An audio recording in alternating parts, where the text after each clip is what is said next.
Everybody, my name is Nate. I'm the founder and CEO of CocoTerra.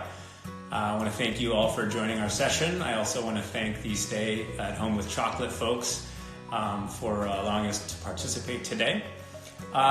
Today we're going to talk about CocoTerra. CocoTerra is the developer of the world's first tabletop chocolate maker for the home. We do bean-to-bar chocolate in about 2 hours on our machine. Our goal, really, our mission, is to make everyone out there a creative, successful, and proud chocolate maker. We're going to talk about a little bit about where chocolate comes from, how it's made, for those who are new to the world of chocolate. But also want to talk about our machine, the history of CocoTerra, and we'll actually go on a bit of a hardware tour of some of the prototypes that we've developed and how we got from one to the other and what some of the big changes were and developments. So I also want to call out some of our friends and partners in the chocolate community. I'll talk about them. They've been great supporters and partners to us. We have some great chocolates here. Dandelion chocolate. We have also some chocolates from Letterpress and also Madre chocolate here. And they definitely connect to the world and the history of CocoTerra in very distinct ways. Dandelion here in San Francisco was actually the first chocolate making course that I took. My basic education in chocolate making came from them. I then went to Hawaii I spent a week in Hawaii with Madre Chocolate, who had a chocolate boot camp. And one of the other people on that adventure was David at Letterpress Chocolate. And there's certainly others in the Bay Area, and I'll call them out as well. So, where does chocolate come from? Well, for those who are new to the world of chocolate and may not know the origins, it comes from a tree. This is actually a little sapling right here. Theobroma cacao is the scientific name for that tree. And it produces these pods. Here's a model of what a pod looks like. Inside of this pod, there are probably about 50 plus seeds.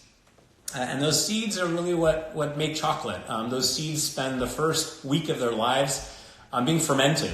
So chocolate is a fermented food. Typical yeast fermentation turns sugar into alcohol. Acetobacter turns that alcohol into acetic acid.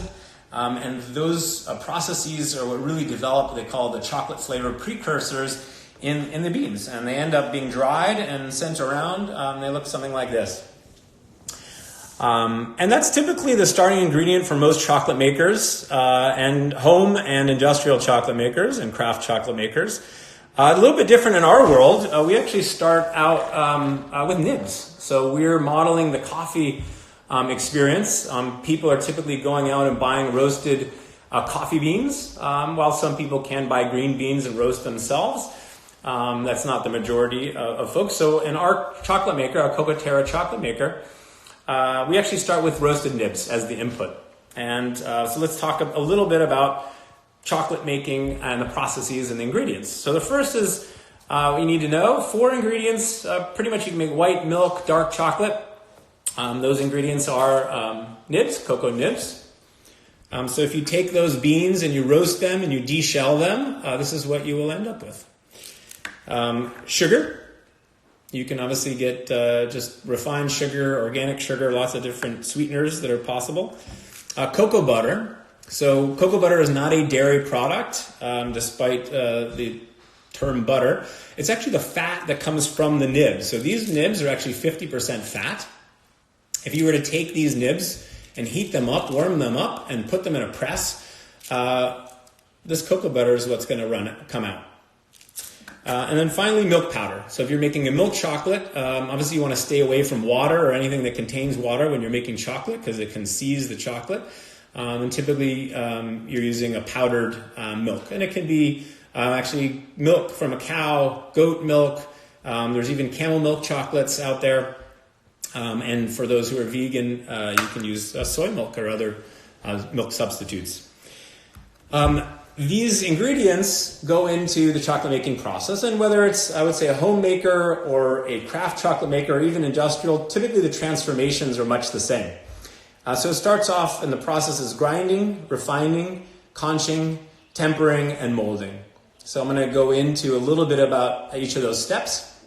I will pause for 1 second and remind people, if you do have questions, feel free to send them our way. If we have time at the end, we'll make sure to get to as many questions as we can. So the first step is grinding. These nibs are ground down, and if you heat them and grind them, they'll start to liquefy. The same way if you think about peanut butter. If you take those peanuts and you start grinding them, the fat starts coming out, and it will liquefy, and it won't turn into a powder. It'll actually turn into a paste, and it will taste much like, I would say, a chunky peanut butter. That's the grinding step. Refining is the next step. You can add your other ingredients. So if you're making, let's say, just a dark chocolate, all you need is 2 ingredients, really, nibs and sugar. 70% dark chocolate, 2 ingredients would be 70% nibs, 30% sugar. If you want a European style, a creamier chocolate, you would add cocoa butter to that. So you'd have these 3 ingredients. Your cocoa percentage, just a note, is actually the sum of the cocoa nibs and any added cocoa butter. So if 70% dark chocolate means 70% of that comes from these 2 ingredients. And unless you read the labels and do some math, you won't know the details of exactly how much. You'll see it on the ingredient list for sure.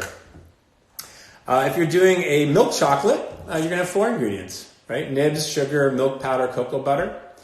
And for those white chocolate lovers out there, you have essentially milk powder, cocoa butter, and sugar. So grinding, refining, the next step. You're adding these secondary ingredients. And the refining process is really about taking the particle size and shrinking it way down. Your target is 20 microns or below. A micron is 1,000th of a millimeter, right? So that's your target. And why 20 microns? Because your tongue can detect grittiness above 20, typically around 30 microns. And so if you get it down to that 20 micron particle size, that chocolate will taste creamy and smooth. And so that's really the goal. Next step is conching. Conching is usually a higher temperature, slow manipulation or aeration of the chocolate. It can be for rounding out particles, flavor development primarily, and that can happen either by rounding out the particles or by causing the cocoa butter molecules to pack, some say tightly around the solids and create a creamy texture. The next step is tempering. While many people may have heard of the term tempering and have gone through the process using their microwaves and stirring, and a lot of people don't know what the process is on a scientific level. So the cocoa butter molecule, it turns out, can crystallize in multiple different structures. There's 6 different structures.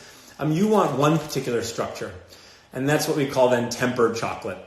And so if you take the chocolate and cool it and heat it in a very specific way, that will create these seed crystals that become the generation of the crystallization process that then takes that liquid chocolate, solidifies it, and creates tempered chocolate, which is snappy, shiny, as opposed to maybe some white-looking chocolate, maybe tastes a little bit crumbly.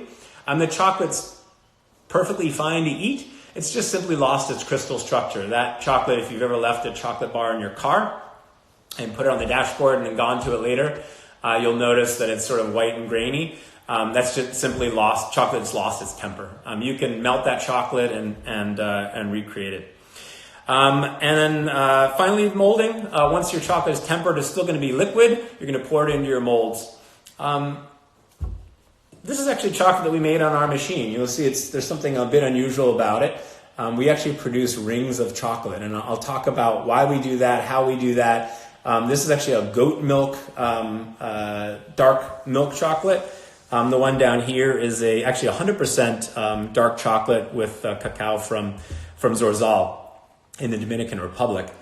And then the decorations, you'll see here, these are transfer sheets. This is industry standard decorations you can put, typically are used for like truffles and other decorated chocolate. Those fit in our machine.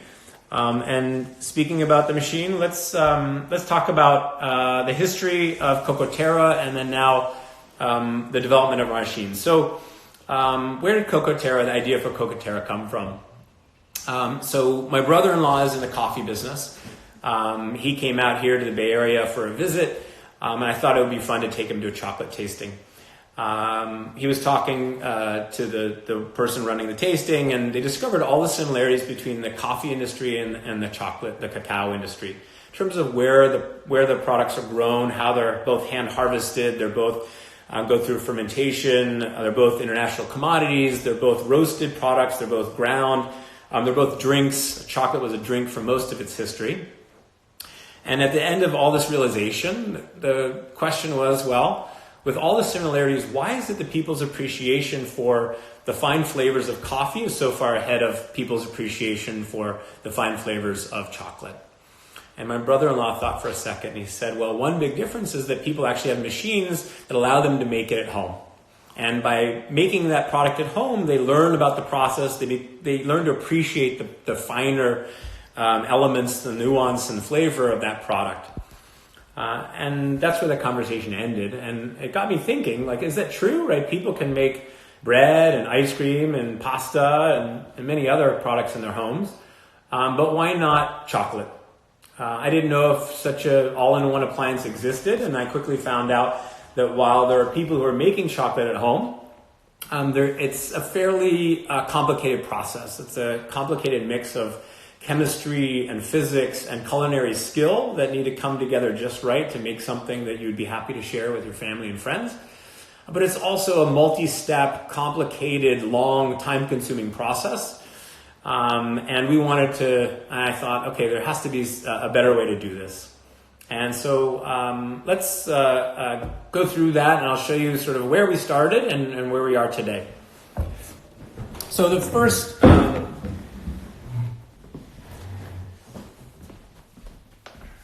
this is actually our first system. This is our proof of concept, obviously it's a prototype system. And the question was, can you actually make a single appliance that goes through all those steps in a very simple way that doesn't require too much interaction or manipulation by the user. So that means grinding, refining, conching, tempering, even molding. So we started with the basics. We weren't worried about form factor and size too much. Obviously you can tell this thing's pretty big, it's heavy, it weighs probably about 70 pounds. The question is, can we integrate all those steps? So we started just with the basics. Can we get to the grinding and refining? So we started with that. And you'll see it's a bit of Frankenstein. This system is all manually actuated, so all the knobs and levers, there was no software component to this. We essentially, when we wanted to go from grinding to refining, we had to flip the switches and change the speeds all manually. But we were able to start integrating step by step, grinding, refining. We got the molding process in there. Eventually we got the tempering process. And we proved that yes, it is possible that we could very easily, very quickly go from nibs, and again, our starting ingredient is roasted nibs, and transform those into chocolate in 2 hours. And that was one of the other big changes. Whereas typically today, if you're trying to make chocolate at home, if anybody out there has done that, it's a long process, 24 hours, maybe up to 72 hours. We're doing essentially nibs to solid chocolate in 2 hours. So from here, as I mentioned, all manually actuated. One of the unusual things that we did on this system is for molding. We actually integrated a molding step. And as you notice, we, as opposed to molding in a typical bar, horizontal gravity-driven process, we did something a bit unusual. So we're actually molding vertically. So this is actually what our molds look like. So instead of a bar mold being horizontal, we do a bar, but it's a never-ending bar. It's a ring of chocolate, a thin bar ring that gets actually spun. And that's one of the unique steps. It actually gets filtered as well in the process. So why do we do that? Well, there are a number of benefits to molding in a centrifugal molding system. One is it allows us to move the chocolate without relying on gravity or pumps. So that means we can spin our chamber where we process all the ingredients. And we actually spin the mold as well. And it allows us to move that chocolate through the filter and into the mold. So that's the first benefit. The second is it really allows us to make sure that we fill the mold. So one of the things that you don't want is any gaps or voids in your mold. A centrifuge is really good at filling those holes. The third benefit is that often chocolate has little bubbles in it. It's typically a visual defect, nothing technically wrong with it. But again, a centrifuge, if we spin the chocolate in this mold, it gets rid of those bubbles really quickly. And the final benefit was actually on the cooling step.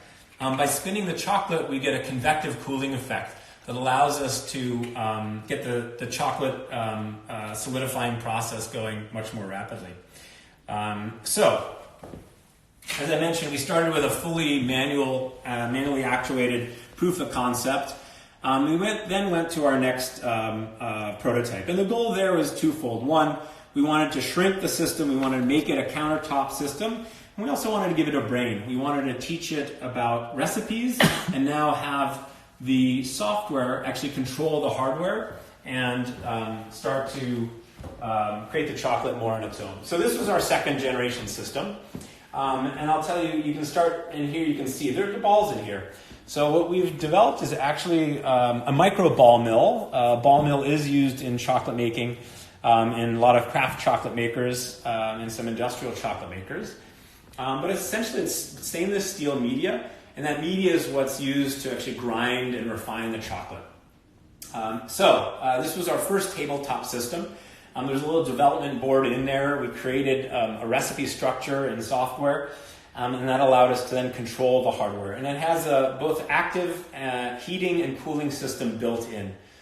So, for example, when we start the refining process or the grinding process, we need to heat it up above 90 degrees, so the cocoa butter that's in those nibs, as it gets broken down and released, we want to make sure it stays liquid. So we'll actually actively heat the nibs as the first step, and then throughout the chocolate making process, you can actually control the temperature in which the chocolate is being processed.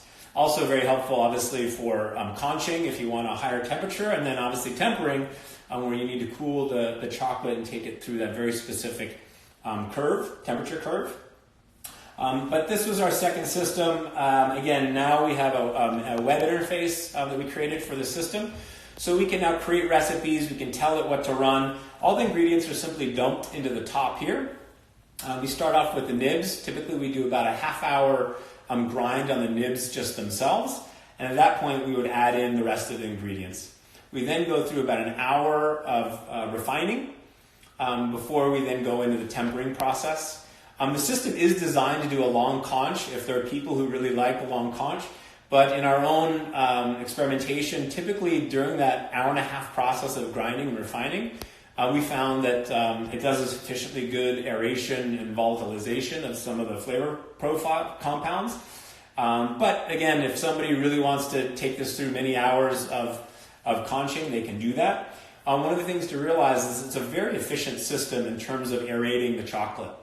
Because we're doing about a half pound of chocolate at a time, a lot of that, again, if you think about a sphere, the surface area to volume ratio is very different in a small sphere from a large sphere. So the fact that we're doing about 250 grams of chocolate in a batch allows us to really manipulate the chocolate, aerate the chocolate, and get a good conch step going. And again, we're spinning, this actually had a static mold, so that we were spinning into this mold, which looked like that at the time. We wanted to take it, again, from something that was still, I would describe, looks like a bit of a science experiment, to something that's a little bit more refined, looking more like a kitchen appliance. So let's go to our next system. Still, large for a tabletop home appliance. This actually did not go through a formal industrial design process. This was one of our engineers' conceptions of what a chocolate maker could look like on the tabletop. But again, now a smaller form factor, and now we have a spinning mold in this case, where we didn't have in this one, we had a static mold. Again, we still have the automated system, essentially where the software, we can load in a recipe, it can control all the temperature settings, it can control the speed at which the machine is running. And the idea is this is a connected appliance, right? So users can download recipes, If they're new to chocolate making, no problem. No experience is required. The system will actually guide you through the entire chocolate making process. But if you're an expert, and this was the balance that we had to find, we want to be able to make a machine where somebody who knows nothing about chocolate making and is new to the process can be successful, but somebody who's an expert, whether it's chocolate makers out there who want to use this as an R&D tool, or somebody who has a very specific desire in terms of how they want to make their chocolate, you can actually go into the system and set all the parameters in terms of temperature for all the different speeds. And finally, this is our current system. It's, I guess to give you some dimensions, it's about 10 inches in diameter, about 13, 14 inches tall. We have a display in here which will guide you through that process.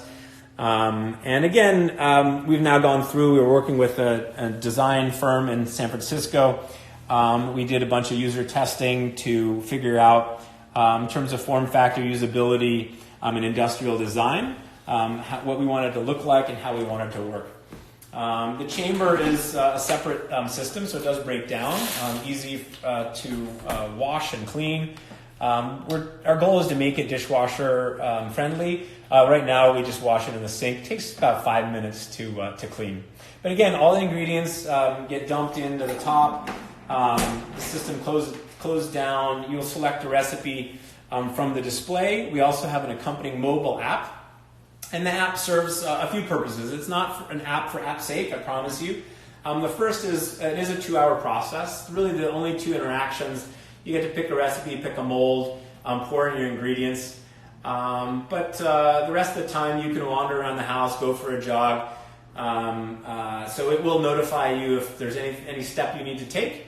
That's the first goal of the app. The second, obviously, is recipe selection and creation. So we will have a variety of recipes available. You can pick one and the machine will guide you through that process. But we also want people to create their own recipes. So we'll actually, if you haven't made a recipe before, it'll guide you through the process. If you're an expert, you can go right in and set all the values and parameters.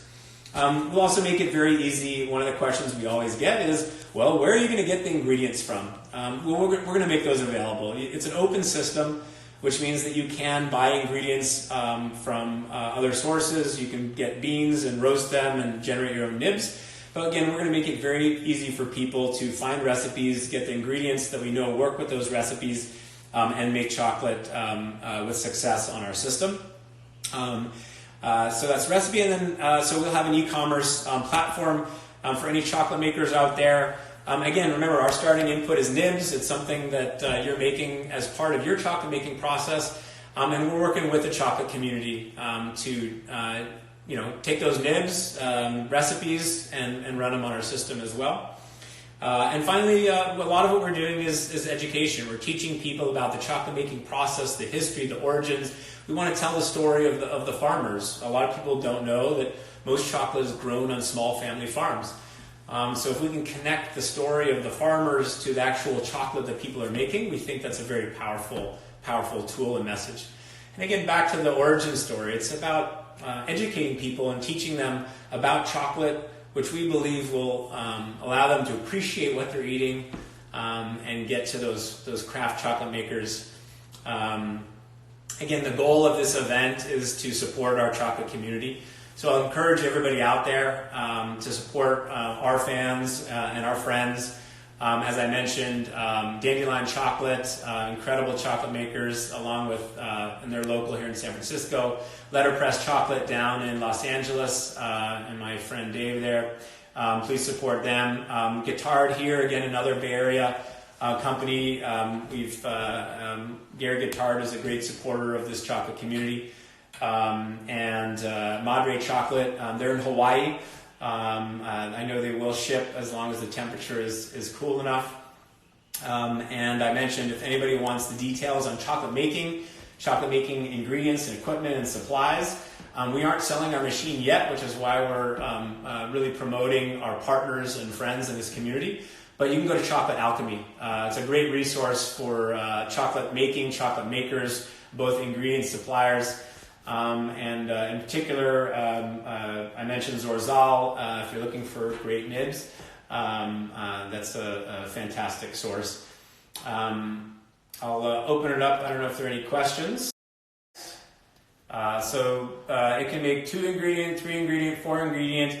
Not only that, you can obviously add flavorings. I showed you the decorations, but you can also inclusions. You can actually put ingredients in the mold. You can decorate the mold by hand, but if you want, let's say, nuts, almonds and raisins, you can actually put those in the mold ring, and they'll stay in there, and when the chocolate gets extracted and molded, it'll actually mold with those ingredients. So yes, we can make 2 ingredients, and again, you can choose the percentage. Really the goal here is to allow people to experiment, figure out what chocolate they like, what percentages they like. We'll see how that changes over time. Try different ingredients from around the world. A lot of people don't realize that all these different origins have all these unique flavors. And so one of our goals is really in allowing people to make their own chocolate, to get them to really appreciate and experiment not only with percentage, but different origins, even blends, different flavorings, different inclusions, and different decorations that allow them to customize and personalize. I will also mention health and wellness is, I think, one of the early adopters for our system. Are people who have, let's say, nut allergies, who are diabetic, who are on a keto diet, who are lactose intolerant. Again, you can customize the chocolate and make it exactly the way you want it. So if you're vegan, you use the soy milk powder. If you're diabetic or a keto diet, you can use allulose sugar to make your chocolate. So again, the goal is really to allow people to customize. Okay, one last question. When will your machine be available, and are you taking pre-orders? Good question. So when will the machine be available, and are we taking pre-orders? The 2 things we haven't yet disclosed are the price and when we're launching. So what I'll do is I'll encourage you, go to our website, sign up for our newsletter. That's where we will announce all that information first. You can also follow us, obviously, on Instagram, Facebook, we continually post pictures of the different chocolate that we're making, different decorations and ingredients that we try. So make sure to follow us there. Also, if you're a chocolate maker, you can send us ingredients. We have a number of people who are sending us different nibs that they've roasted. We're happy to make batches and test them out. We have one more question. We got 2 more. One, what is the capacity of the final machine?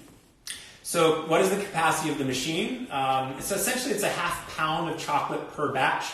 So 250 grams. So it will produce, call it the equivalent of 3 to 4 bars of chocolate. And our idea is that that's sufficient if, again, this is for a home chocolate maker or for somebody to do a test batch in a chocolate maker to do a test batch in terms of maybe testing roast profiles.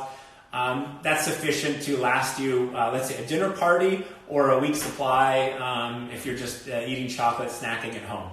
Okay, last question, kind of technical. Okay. The ball mill chamber material is polycarbonate. Is there any wear expected? The typical material that's used in these situations is actually tritan, which is, I believe, a form of polycarbonate. This one is technically polycarbonate, but in production, tritan will be the form that we use. We don't expect there, and in our experience, there isn't wear. The bottom of the chamber is actually stainless steel. And the media and all the ingredients are actually being pushed down and not against the sidewalls, not against the polycarbonate. So fairly minimal wear on the polycarbonate aspect of it.